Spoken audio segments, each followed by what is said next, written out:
Hebrews 9:2 The Shoebread, KJV. For there was a tabernacle made the first, wherein was the candlestick, and the table, and the shewbread, which is called the sanctuary. Bread has long been associated with life. Bread has become a staple of sustenance for almost every people group throughout the world.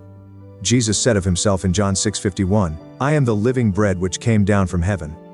An obvious reference to the manna miraculously supplied by God in the wilderness. Today we are looking at the showbread that God instructed to be made every 7 days and placed on the gold table we examined yesterday. God gives instructions regarding these loaves in Leviticus 24 verses 5-8.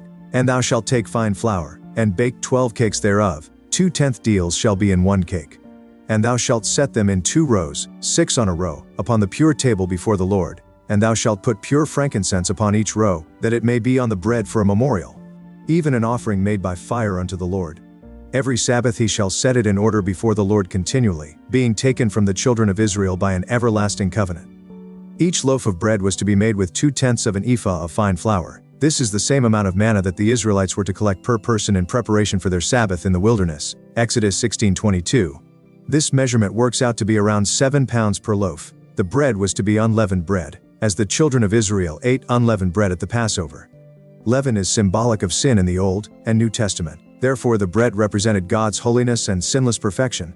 2 rows of 6 loaves were to be prepared, a loaf for each of the tribes of Israel. These were to remain on the table of showbread continually, an ever-present offering before the Lord. Can you see it yet? Can you see how this bread alludes to our risen Savior? The bread come down from heaven, ever before God the Father. An everlasting eternal covenant for those who believe, those who trust, those who have received Jesus as their sacrifice before the living God. May He open the eyes of our hearts as He leads us from glory to glory.